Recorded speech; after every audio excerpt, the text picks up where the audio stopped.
भगवान कृष्ण सुबह सूर्योदय से 3 घंटे पहले ही बिस्तर से उठकर बगीचे में चले जाते थे। प्रत्येक महल के परिसर में पराहुमा फूल थे। सुबह सुबह हल्की हवा के साथ पारिजात पुष्प की सुगंध आती थी और कृष्ण बिस्तर से उठते ही उसे सूंघ लेते थे। इस सुगंध के कारण मधुमक्खियां अपनी गुंजन कंपन शुरू कर देती हैं और पक्षी भी अपनी मधुर चहचहाहट शुरू कर देते हैं। ऐसा लगेगा जैसे यह कृष्ण की प्रार्थना करने वाले पेशेवर भजन गायकों का गायन है। भगवान कृष्ण बिस्तर से उठने के बाद अपना मुंह, हाथ और पैर धोते और तुरंत बैठकर आत्म ध्यान करने लगते।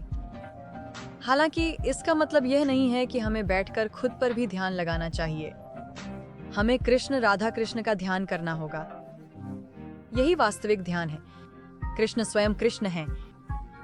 इसलिए उन्होंने सिखाया कि ब्रह्म मुहूर्त को राधा कृष्ण के ध्यान में उपयोग करें। ऐसा करने से कृष्ण को बहुत संतुष्टि मिलती।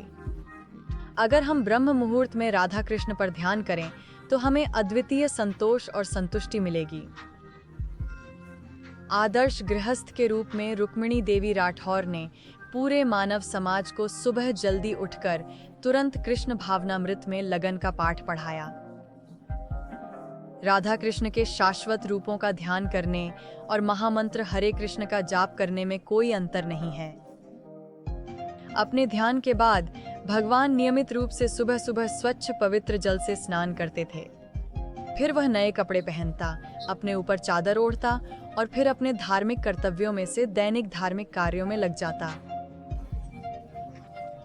पहला था यज्ञ की अग्नि में आहुति देना और मन ही मन गायत्री मंत्र का जाप करना। उसके बाद पवित्र भगवान कृष्ण ने ब्राह्मणों को गायें दान में देने का निर्णय किया।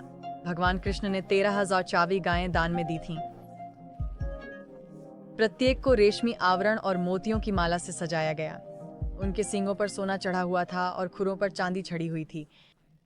ब्राह्मणों को सुंदर रेशमी वस्त्र और पर्याप्त मात्रा में तिल भी दिए गए। वह दूध, अग्नि, शहद, घी, सोना, रत्न और अग्नि जैसी शुभ वस्तुओं को स्पर्श करता था। यद्यपि भगवान अपने दिव्य शरीर की उत्तम आकृति के कारण स्वभावतः अत्यंत सुंदर हैं, फिर भी वे पीले रंग के वस्त्र पहनते थे और कौस्तुभ मणियों की माला पहनते थे। उन्होंने फूलों की माला पहनना, चंदन का गूदा लगाना और अन्य आभूषणों से खुद को सजाना पसंद किया। ऐसा कहा जाता है कि भगवान के दिव्य शरीर पर रखे जाने पर ये आभूषण स्वयं सुंदर हो गए। ऐसे कई ब्राह्मण थे जो प्रतिदिन नाश्ता करने से पहले भगवान के दर्शन करने आते थे। वे उससे मिलने के लिए उत्सुक थे और उसने उनका स्वागत किया। उसके बाद भगवान कृष्ण सभी लोगों को प्रसन्न करेंगे। उसने उनकी विभिन्न इच्छाओं को पूरा करके उन्हें खुश किया और जब प्रभु ने उन्हें प्रसन्न देखा तो वह भी बहुत प्रसन्न हुआ। जब तक भगवान ये सभी दैनिक कार्य समाप्त कर लेते, तब तक उनका सारथी दारुक अपने अद्भुत रथ के साथ भगवान के समक्ष हाथ जोड़कर खड़ा हो जाता तथा यह सूचना देता कि रथ तैयार है और भगवान सभी महलों से निकलकर सभा भवन में जाने के लिए एक हो जाते।